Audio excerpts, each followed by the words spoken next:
नमस्कार, city channel में आपका स्वागत है। हमारे साथ में है प्रभाग क्रमांक कितना आपका प्रभाग है? 12 क्रमांक बेलपुरा से है मैथिली पाटिल, जो कांग्रेस से उम्मीदवार है। जानते हैं कि किस प्रकार इस महासंग्राम में अपनी भूमिका रख पाएगी। अक्सर हमने देखा कि हाउसवाइफ जब राजनीति में आती है तो उनके कितने सामने हम जानना चाहेंगे मैथिली से कि किस प्रकार उनका इस राजनीति में आना हुआ। क्या आप हाउसवाइफ है या आप सामाजिक किस पर अभी चुनाव में लड़ रही है? तो आप मी गेल्या बऱ्याच वर्षापासून म्हणजे जवळपास माझ्या कॉलेज लाईफ पासूनच मी समाजकार्याच्या याच्यामध्ये आहे. कारण माझं घर जे आहे ते आधी राजकारणी होतं. राजकारणीच्या आधी समाजकार्य, ते माझ्या आजोबापासून समाजकार्य करतात. कारण मी माहेरी असताना पासून म्हणजे राजनीती घराणा होता आपला, आधीच राजनीती घराणं माझ्याकडे होतं. कारण समाजकार्य आमच्याकडे कंट्रोल ह्या सगळ्या पद्धती आमच्या माहेरी होत्या. आणि बाबांची जे आपण त्या जुन्या काळातल्या ज्या बैठका होत्या, त्या तुम्हाला ते दालन, बैठकीचं दालन असते वाडा, त्या वाड्याच्या याच्यातनं आमचं ते सुरू झालं की म्हणजे कुठलाही व्यक्ती गावातला आला तर पाटलाच्या घरी आला का आम्हाला असं पाहिजे, तर कधी खाली गेला नाही. या याच्यातनं आमचं ती सुरुवात लहानपणाची पारिवारिक काम चल रहा है. आप अभी क्या करते फिलहाल? सध्याच्या स्थितीमध्ये हाउसवाइफ है, काम करती, उद्योजक है, क्या है? नाही, हाऊसवाईफ तर मी आहेच पहिल्यांदा. कारण मी माझं घर सांभाळल्याशिवाय मी कुठलीच, कारण फर्स्ट प्रायोरिटी मी घराला. जर घर माझं चांगलं असेल, घर मी व्यवस्थित ठेवू शकत असेल, घरामध्ये कुटुंबातले व्यक्ती असतात, सासू सासरे आहे, नवरा असतो, मुलं असतो, त्यांच्या शाळा असतात, हे सर्व जर मी व्यवस्थित ठेवू शकली तर मी समाज व्यवस्थित ठेवू शकेल. समाजामध्ये जाताना मी माझ्या भागात जर मी काही काम करू शकते असली तर त्या समोरच्या, म्हणजे जसं अमरावतीमध्ये मला काही करता येईल, त्यानंतरही मला देशासाठी काही करता येईल. ह्या छोट्या छोट्या गोष्टी असतात की मी पहिले घरापासून सुरुवात केली. घरातही मला काही आवडलं, शेजाऱ्यांना मला ऑब्झर्व केलं की शेजाऱ्यांना काही मदत लागतं का, हे होतं का. म्हणजे साध्या साध्या गोष्टी असतात दादा, की लोकांनी आपल्याला सांगितलं तर आपल्यामध्ये तितकी ताकद असली पाहिजे की ती काम मी करू शकते का, ते आपल्यामध्ये तितकी ताकद आहे का, लायबल आहेत का आपण त्या कामासाठी. त्या कामापासून माझी सुरुवात झाली. कारण मी माहेरी असताना माझ्या आई बाबांनी ते गेल्यामुळे माझं लग्न जेव्हा झालं त्याच्याही आधी म्हणजे 12व्या वर्गात असताना मी अमरावतीला शिवाजी कॉलेजला एज्युकेशन घ्यायला आली. माझे जे जावाई लोक होते ते मराठा सेवा संघ या एक संस्थेमध्ये, मोठा, तुम्ही संस्थेचं नाव ऐकलं तर मराठा सेवा संस्था, देशाच्या बाहेर सुद्धा ही संघटना गेलेली आहे. त्याच्या 32 शाखेरूपी ते एक वटवृक्ष झालेला आहे. त्या संघटनेमध्ये माझे जावाई कधी काम करायचे आणि अजूनही आहेच, ते कुटुंब आहे. त्या अनुषंगाने आम्ही त्या याच्यामध्ये मी 12वीत असताना जावयाकडे राहिली, तर त्या अनुषंगाने मला सेवा संघाचं भेट झाली, त्या लोकांशी भेट झाली. ते विचार इतके प्रगल्भ विचार आहे की त्या विचारांना सगळेच लोक भावुक म्हणजे होतात. सामाजिक कार्य आपण आपल्या विद्यार्थी दशकापासून सुरू आहे. एज्युकेशन काय झालेलं आहे? मी माझं MA झालेलं आहे. मास्टर इन मास कम्युनिकेशन मध्ये माझं PG झालेलं आहे. मी आता बऱ्याच वर्ष मी शिवाजी कॉलेजला माझं लेक्चरशिप केलं. बऱ्याच वर्ष म्हणजे आता नाही का? आता नाही, आता याच्यासाठी नाही आहे की सामाजिक काम माझं एवढं वाढलेलं आहे. माझ्याकडे एज्युपोर्ट्स इंग्लिश स्कूल नावाच्या स्कूलच आहे. मी मध्यंतरी उद्योजक पण सुरू केला होता. एज्युपोर्ट्स फुटपोट नावाचा माझ्याकडे उद्योग, पूर्ण केक वगैरे ह्या सगळ्या गोष्टी माझ्याकडे होत्या. उद्योगामध्ये लोकांना काही रोजगार वगैरे, बरेच लोकांना रोजगार मिळाला त्या उद्योगापासून. बरेच लोकांना काम मिळालं. शाळेमधले असं झालं की माझ्या शाळा होत्या, बऱ्याच लोकांना तिथे काम करना था, इसलिए आपने जॉब छोड़ा या जॉब छोड़ने का और कोई जॉब छोड़ दिया ना आपने पूरी तरह से? कितने साल हो गए छोड़ने को जॉब? फिलहाल तो 12-13 साल हो गए, क्योंकि 2017 से मैं जॉब करती नहीं. 7-8 साल हो गए. उससे 7-8 साल हो गए. त्या जॉब सोडण्याच्या मागचं पण हे कारण, मी दोन्ही भाषेत बोले. उद्योग होता म्हणून सोडला का आपल्याला दुसरी? मी उद्योगासाठी नाही सोडला किंवा घरच्या प्रॉब्लेमसाठी नाही सोडला. मी यासाठी सोडला की समाजात जेव्हा मी काम करते, कारण जर मी 10 ते 5 वाजेपर्यंत जर मी त्या माझ्या एज्युकेशन सिस्टीमला जर मी हात लावला असलं, त्याच्यामध्ये जॉबला दिले, तर काय होतं ना, तिथेच अटकून पडावं लागतं. हे आहे कारण अर्थसाठी आपण ह्या सगळ्या गोष्टी करत असतो. जॉब आपण आर्थिक परिस्थितीसाठी केला होता का शौक होता? शौकेसाठी केला, हा. परिस्थितीसाठी नाही केला. म्हणजे कारण त्याची कमाईची आवश्यकता नव्हती आवश्यकता आपल्याला. नव्हती. कारण मला ते हॉबी होती की मी जर माझं शिक्षण झालंय तर मी काहीतरी करेल. हे एक असतं ना, कोणाला की मी हे करून दाखवेल, ते करून दाखवेल. आणि मला आपसुकून ते चालत आलेला जॉब होता. जेव्हा मी कॉलेजमध्ये माझं एज्युकेशन झालं, त्याच्यामध्ये बऱ्याचशा असतात की प्रोग्राम असतात, अँकरिंग असतात. त्याच्यामध्ये मला सतत काहीतरी करायची धडपड त्याच्यामध्ये कंटिन्यू मध्ये. आणि सगळे जे माझे प्राचार्य होते त्यावेळेस, अंधारे सर होते माझ्या कॉलेजला प्राचार्य म्हणून. तुम्ही रमेशजी अंधारेंचं नाव ऐकलं असेल. ते प्राचार्य होते. आणि मी मास कम्युनिकेशनची पण अदर कॉलेज माझ्या तिथे होतं. त्या कॉलेजमध्ये पण मी कुठले खूप सारे प्रोग्राम व्हायचे, भजन कीर्तन, जे कॉलेजचे आमचे अँकरिंग होते, जे काही नेट सेट याच्या काही लोक यायचे, त्या याच्यामध्ये माझं अँकरिंग करणे किंवा कुठल्या ह्या ज्या होत्या शाळेच्या, आणि बरेचसे काम असतं. मलाही माहित आहे शाळेमध्ये कॉलेजमध्ये काय असतं. तर यामध्ये सहभाग जो घेत होती त्या अनुषंगाने मला सरांनी सांगितलं की तुझं बीएमसी झालं होतं. एमएमसीच्या मी अर्ध्या ह्याच्यात लीडरशिप आपकी कॉलेज से चालू हो गई थी? कॉलेज से नहीं, स्कूल से 10वीं में मैं थी जी। तो भाषण देना बहुत पसंद है मुझे, क्योंकि मेरी माँ भाषण करती थी, वही लिख के देती थी। सब अशोकनगर वासियों को भाषण वही लिख के देती थी, क्योंकि वो चैंपियन थी, फुटबॉल प्लेयर थी। हाँ, एजुकेशन उसका भी बहुत हुआ था। तो हमारे घर में वो समाज कार्य का पहले से है, तो मुझे ऐसा लगा कि भाई अपन भी कुछ कर सकते हैं। तो लीडरशिप थी, तो मैंने पहला भाग कभी नहीं छोड़ा। पहला भाग मेरा किसी ने लिया तो मैं सर के पास जाती थी कि मेरा हक है। आज लोग यानी लेक्चर के लिए 30-30, 35-35, 40-40, 50-50 लाख की डोनेशन देना पड़ता है नौकरी पाने के लिए। आपने वो नौकरी छोड़ के समाज कार्य में अपना पूरा ध्यान लगाया। निश्चित रूप से उसके बाद में रोजगार के बाद आपने बहुत लोगों को उद्योग लगाया, फिर रोजगार भी लगाया। अब इतनी सारी चीजें होने के अब आप नगर सेवक के लिए चुनाव लड़ने जा रही है, तो क्या विशेषताएं ऐसी आपको इस प्रभाग में है कि आपके इसमें क्वालिफिकेशन है, मतलब आप एजुकेटेड हो, उद्योजक हो, लीडरशिप है। हमने देखा कि अक्सर कई बार जहाँ महिला प्रभाग आता, महिला का आता, तो उनके पति लीडर रहते, हाउस वाइफ को दे देते, तो वो पूरा मैनेज नहीं कर पाते। आप खुद के सेल्फ हो, तो ऐसे में निश्चित रूप से प्रभाग की पूरी जानकारी आपको होगी। क्या प्रभाग के लिए क्या सीधा अपन आते हैं चुनाव लड़ते थे, आपको प्रभाग के बारे में बताना पड़ेगा कि आप क्यों और क्या बेहतर देगी उनको। देखो 2012चा हा जेव्हा संग्राम सुरू झाला आणि स्वामी विवेकानंद प्रभागामधून मला उमेदवारी देण्यात आली, त्यावेळेस एरिया वेगळा होता, परिसर बदललेला आहे। नाही, एरिया वेगळा होता आणि आमचा प्रभाग जो आधी काँग्रेस नगर मधून मी 2012ला लढलेली आहे, त्या लोकांनाही सगळ्यांना माहित आहे की आपण कुठलं का, म्हणजे लोक अमरावती शहर प्रभागापुरतच नाहीत, अमरावती शहरामध्ये, अमरावती शहराच्या बाहेरही माहित आहे की म्हणजे आपण प्रभाग मध्ये गेले तो आपण मैथिली पाटीलला हे सांगायचं मला गरज पडली, वेल नोन आहे। आणि ते मला सांगायचं काम पडलं नाही की मी काय काम करते, कारण संघटनेत काम करते आहे तर आंदोलन आलेच, पक्षामध्ये काम करते तर आंदोलनाचे बऱ्याचशा आंदोलन असतात, बऱ्याचसाठी आवाज उठवायचा असतो, छोटे छोटे कामं असतात की ज्यांना, जसं आता तुम्ही बघा की बऱ्याच ऑटोवाले, रिक्षावाले हे जे लोक होते, मी लेक्चरशिप मध्ये असताना एक मी सहज छोटासा मुद्दा सांगेल। व्हॅन संघटना, जी मोठी संघटना होती, व्हॅन आणि ऑटो संघटना जी होती, त्या शासनाने त्यांना हे आणलं होतं की बा त्याच्यामध्ये गॅस किट नसावी व्हॅन मध्ये, ते होतंय, खरंही होतं त्यांचं। पण आज जर मला सांगितलं की तुझ्या गाडीत ते ठेवू नको, उद्याच्या उद्या ते कर, शक्य होत नाही, कारण ते रोजगार असतात त्यांचा, आणि त्यांना 10,000 किमान 10,000 पगार तेव्हा फक्त 500 रुपये एका मुलाची मिळायचे त्यावेळेस, आता 1,000-1,200 रुपये ते लोक घेतात।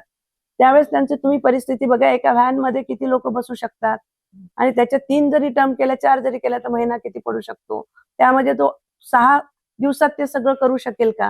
ह्या सगळ्या त्यांच्या समस्या होत्या। त्या समस्येसाठी एकटी महिला, मी कारण माध्यमासोबत बोलत आहे, जबाबदारीने बोलते, कारण इथे बोलणं सगळ्या जनता आहे, कारण जनता ही मायबाप असते आणि ही जनतेची लढाई आहे, रेकॉर्डर, ही जनतेची लढाई आहे, ही माझी एकटीची लढाई नाहीये। तर त्याच्यामध्ये मला व्हॅन आणि ऑटो चालकासाठी खंबीरपणे उभं राहावं लागलं। माझं लेक्चर चालू असताना मला व्हॅन चालकाचा फोन यायचा, ताई तुम्ही असल्याशिवाय आमचं काहीच खरं नाही, आम्हाला कोणी वाली नाही आहे, त्यासाठी मी त्यावेळेस एकमेव आंदोलन त्यावेळेस केलं, त्या लोकांसोबत बोलली. म्हणजे मिडिएटर जो म्हणतो, मध्यस्थी जो असतो, तुम्ही ह्या दोघांचा बनली, शाळेवाल्यांचा पण, व्हॅनवाल्यांचा पण, शासनाचा पण, हा दुवा मी त्यांच्यातला होती. ते लोक माझ्या पाठीशी आहे सगळे. आता मी प्रभागात लढते आहे, माझे ऑटो चालक पूर्ण माझ्या पाठीशी आहे, व्हॅन चालक माझ्या पूर्ण पाठीशी आहे. ऑलरेडी आपण काम केलेलं आहे. त्यांना माहित आहे की ह्या बाईने आपल्यासाठी काय केलं. म्हणजे त्यावेळेस माझं काही हे नव्हतं, मी लेक्चरशिप होती, मी समाजकार्य करत होती, पण मी एक तर नेता नव्हती ना. सामाजिक कॅपॅसिटी. कारण कसं आहे, समाजकारण करताना आपल्याला कुठेतरी पॉवर पाहिजे असते, राजकारणाचा किंवा कुठला तरी पॉवर पाहिजे. पैसा ठीक आहे आपल्याजवळ आहे, आपण करू शकतो, पण पॉवर असल्याशिवाय काम होत नाही. बरोबर आहे. एक फोन केला तर तिथे अडतं आपल्याला, हो ताई करून टाकतो, पण 10 दिवस त्याला लावतात. पॉवर असली तर हे प्रश्न येत नाही. त्यासाठी मी सर्व जनतेचा आधारस्तंभ बनून या रिंगणात उतरलेली आहे. एक तुम्हाला ती छोटीशी गोष्ट सांगितली आणि तुम्ही प्रभागाबद्दल मला विचारलं. कारण काँग्रेस नगर हा प्रभाग माझा असल्याच्यानं माझा घर जिल्हा परिषद LIC कॉलनी प्रशांत नगर मध्ये, या भागात रामनगर मध्ये येते. तिथून काँग्रेस नगर पर्यंत एकाही माणसाने विचारून द्या का या बाईला तुम्ही पाहिलं का, दिसते काय. अख्ख्या अमरावतीत तर मला हे, पण आता माझा प्रभाग 29,600 काही वोटरचा झालेला आहे. प्रभाग खूप मोठा झालेला आहे. हा प्रभाग बेलपुरापासून नवीन खूप असंख्य लोक आले. आपण मशानकर हॉस्पिटल पासून, गोपाळ टॉकीज पासून तर बेलपुरा त्याच्यामध्ये, तर तुम्ही बायपासचा यशोदानगरच्या काही गल्ल्या आल्या, कमल कॉलनी पासून तर पूर्ण हा प्रभाग, किरणनगर खूप मोठा प्रभाग, कार्पेट एरिया खूप आहे. आणि आमच्या जो 15 दिवस होते हा एरिया आम्ही, म्हणजे मी तर 2-3 महिन्यापासून, माझे 4 महिन्यापासून मला माहित होतं जनतेला काय पाहिजे. तसं प्रभाग रचना झाल्याबरोबर माझं काम सुरू झालं की मला याच्यामध्ये उतरायचं आहे. तिकीट पण कन्फर्म होते असं होतं. आता तिकिटासाठी खूप भांडणं होते, पण माझ्या पक्षाला, माझ्या समाजाला माहित होतं की कॅन्डिडेट काय द्यायचं. पक्ष सगळ्यांनाच धकाधुकी असते की आपल्याला मिळते की नाही मिळत, पण पक्ष निष्ठा काय असते हे पक्षाने, मी खूप वर्ष नाही झाली आहे माझ्या पक्षात यायला, कारण मी सामाजिक कार्य करता करता उभी राहिली आहे. मी जनविकास जनकल्याणकडून 2012ला उभी राहिली. ते माझे मिस्टर राजनीतीत असल्यामुळे, माझे आई वडील राजनीतीत, मी माझा पिंड राजनीती घराणंच आहे. त्या अनुषंगाने हा काम करतात म्हणून तिकीट आपसुकून बऱ्याच तिकिटा होत्या. मला जनविकास जनकल्याणचे म्हटल्याबरोबर तुम्हाला उभं राहा लागते म्हटल्यानंतर मी त्यांचा शब्द झेलला. खूप टफ मध्ये फाईट होती, खूप छान फाईट होती, खूप छान फाईटने मी त्याच्यामध्ये समोर गेली. विजय आपलाच होता, पण असतं कुठंतरी नशीब जेव्हा साथ देत नाही तेव्हा असतं काहीतरी. तिथे मी थोड्या मतांनी राहून गेली, पण परत मला संधी आली की इलेक्शन जवळपास 8 वर्षांनी लागते. हे इलेक्शन 8 वर्षांनी लागते, तर ही संधी होती समाजासाठी काहीतरी करून दाखवायची. आणि हे माझी लढाई नाहीये, हे जनतेची लढाई आहे, जनसामान्याची लढाई आहे. आपण माध्यम आहे फक्त मी. म्हणजे नगरसेवक माझे 29,000 जे वोटर आहे ते सर्व नगरसेवक राहणार आहे. मी फक्त माध्यम आहे. त्यांनी मला काय जे सांगावं आणि मी त्या याच्यामध्ये जाऊन मांडावं, एवढंच माझ्यापर्यंत आहे. कारण हे आपल्याला करावं लागणार आहे. जर आपल्याला लोकांसाठी काहीतरी करायचं असेल, तर जनतेचा आवाज उठवायचा असेल, तर आपल्याला राजनीतीमध्ये पडून त्यांचं सहकार्य, कारण पॉवर शिवाय काहीच होत नाही. करू शकत नाही. तुमच्या समाज कार्याला पॉवर मधून अधिक वड. आपला प्रभाग आहे, स्लम एरिया आहे, उच्च लोकही आहे, कसं मेंटेन करणार तुम्ही सर्वांना? बघा, मी आता स्लम एरियाचं पहिल्यांदा सांगेल, कारण मी प्रभाग फिरताना मला बऱ्याचशा गोष्टी आढळल्या. बेलपुरा साईडला मी गेली तर मातंग समाज, बुद्धिस्ट सगळे एकत्र त्याच्यामध्ये राहतात. आणि तोच समाज, मातंग समाज तोच समाज आहे, तो आपल्या परिसराला स्वच्छ आणि सुंदर ठेवायचं काम, त्यांचं खूप मोठं हे हात आहे. कारण कसं आहे, माझं जरी घर असलं तरी मी माझ्या दारापर्यंत साफ करू शकते. दाराच्या बाहेरचं कुठलाच माणूस कष्ट घेत नाही की मी माझ्या दाराचं दुसऱ्याच्या दाराच्या समोरचं साफ करायचं. मी सर्वात प्रथम तर त्या लोकांना मी धन्यवाद देईल, कारण ते आपलं जरी ते रोजीरोटी कमावत असेल तर तो आपल्या घरातला स्वच्छ हे करतो आणि तो आपल्या घरातला घटक आहे. जर मी माझं अंगण साफ करत असेल तर माझा परिसर साफ तोही करतात. तो एक सगळ्यात महत्वाचा दुवा आहे आपल्या सगळ्यांसाठी, की आपण म्हणतो ना त्यांना पैसे भेटते, अरे पैसे भेटते ते त्यांच्या पोटासाठी कमावतात. ते पैसे हे काम कोणी करत नाही, पैसे दिले तरी. करोनाच्या काळात माझे बांधव, आपण घरामध्ये लपलो होतो, भाजी सुद्धा धुवून कापून हे करत होतो, सॅनिटाईज करत होतो, कपडे हे करत होतो, गेटला सुद्धा सॅनिटाईज करत होतो, एकाही लोकांना येऊ देत नव्हतो, म्हणजे कडेबंद कुलपात आपण राहत होतो. तर त्याच लोकांनी आपल्याला साथ दिली. फवारणी सुद्धा तेच लोक करत होते, नाली सुद्धा तेच लोक. बिचाऱ्यांना सॅनिटायझर नव्हतं त्यांच्या हातामध्ये. मी बऱ्याचशा त्या लोकांना सुद्धा मदत केली. बरेच परिसरातल्या लोकांना माहित आहे मी काय मदत केली, कशी मदत केली. मी सांगणार नाही काय मदत केली, पण त्यांना मास्क सुद्धा नव्हतं. ते नालीमध्ये उतरायचे, साफ करायचे. तो समाजात मी फिरली. त्यांच्या खूप छोट्या छोट्या गरजा आहे दादा. कारण त्या समाजाच्या तिकडे गेली तर त्यांच्या घरामधून नाली गेली, तुडुंब भरलेली आहे. तुम्ही ते बघा. असं वाटतं की जेवतात त्यांची मुलं त्या नालीच्या समोर. आपण तर मध्यमवर्गीय लोक काय आहे. योजना आपण नाली राहणार घर आपण हलवू शकत नाही, नाही. बघा कुठेही हलू शकलो नाही, नाल्याही आपण बांधू शकलो नाही, कुठेही काही करू शकलो. कारण ते घर आपलं घर असतात 3500 स्क्वेअर फुटाचं, 2500 स्क्वेअर फुटाचं. त्यांच्या 2500 10 ते 20 घरं असतात. ते नाली पण हटू शकत नाही, घर पण हटू शकत नाही, पण स्वच्छता ही सगळं करू फिर शकतो. क्या योजना रहेंगी? ऐसे एक बहुत यानी प्रॉब्लम ऐसा कॉमन है, नाली घर के सामने जा रही, वहीं उनका बेडरूम है, वहीं किचन है, वहीं सारा खाना है, एक बेडरूम सारा काम है. इसके लिए क्या योजना रहेगी आपके पास? एक माझ्याकडे मी क्योंकि आपने एक समस्या तो समस्या समस्या से करना ही समाधान पडेगा होगा. दादा, करना ही पडेगा. कारण त्या समस्येचं समाधान असं आहे की नाली ज्यांच्या घराच्या समोरून जाते किंवा घरात नाली आहे, ते पहिले तर स्क्रीन ठेवणं अति. त्या नालीवर तुम्हाला वरून काही टाकता येतं. आपल्याला कडप्पे असतात, बऱ्याचशा सोयी असतात, आणि क्लीन करायच्या ते काढता येतं. जेव्हा आपल्याला ती नाली स्वच्छ कवर्ड करके किया cover तो काम करते. थोड़ा सा हो जाता. आणि त्याला एवढीशी नाली आहे तर त्याला आपल्या त्यांच्या अंगणातून आपल्याला हे तर मोठा हे करता येतं की जेणेकरून तो प्रवाह पाइप भी डालते आता पाईप तो प्रवाह बाहेर येईल. त्यांच्या नालीतून तिथंच थांबते ती नाली, बिलकुल दाराजवळ थांबते. तो जर आपण आतमधून सरळ नेला, त्याच्यामध्ये मोठं अंडरग्राऊंड सारखं जर केलं किंवा त्याच्यामध्ये पाईप टाकून समोर जर काढलं एखाद्या नालीला, तर बेहतर होते ना. म्हणजे त्यांनाही त्रास होत नाही, ते मोठ्या त्याच्यामध्ये जातं. मी बरेच सभी स्लम एरिया की करीब करीब बेलपुरा आणि जितना भी स्लम एरिया आपका तो वो होगा. यशोदानगरच्या 3 गल्ल्यामध्ये तोच प्रॉब्लेम आहे दादा, तोही प्रॉब्लेम आहे. इकडे मी किरण नगरच्या साईडला गेली, कल्याण नगर साईड आहे, किरण नगर साईड आहे. मध्यमवर्गीय लोक खूप आहे, आणि मध्यमवर्गीयापेक्षा जो आपण प्रॉब्लम अलग अलग अलग हाँ, क्योंकि यहाँ ये स्लम वालों का ये प्रॉब्लम है तो मध्यम वर्ग का अलग, उच्च वर्ग का अलग रहेगा. तो सारे प्रॉब्लम का आपको आकलन करना पड़ेगा. डॉक्टर्स आहेत, वकील आहेत, मोठे मोठे उद्योजक इथे आहेत. त्यांना साफसफाई एवढंच त्यांना पाहिजे, कारण त्यांचा जो पैसा असतो ते लोक आपापलं जे काय असते साफसफाई बाहेरची त्या लोकांसाठी असते. आपण त्यांचा दुवा काय, त्यांना काही अडचणी आल्या त्यांच्या याच्यात, जसं हे आहे इलेक्ट्रिकचे पोल आहे, मध्ये येत आहे, काय येत आहे, लाईट नाही, हे नाही, या त्यांच्या फक्त बेसिक त्या गरजा आहे. पण मध्यम वर्गीयाच्या खूप गरजा असतात. त्यांना ना आधार कार्डचं समजत, त्यांना ना पॅन कार्डचं समजत, त्यांना ना पेअर कार्ड असते ते समजत. मृत्यू दाखला जर मेलं घरातलं तर त्यांना ते समजत नाही की मृत्यू दाखला कुठून आणायचा. हेल्थ कॉन्शियस नाही आहे, आणि त्यांना त्यांच्या याची हेच नाहीये ना. प्राथमिक आवश्यकता दिन भर कमा के अपना खर्चा चलाना और इज्जतदार लोग किसी से मांग नहीं सकते, तो वो सारी चीजें का उनका अपने प्रॉब्लम है. सुविधा आहे देना.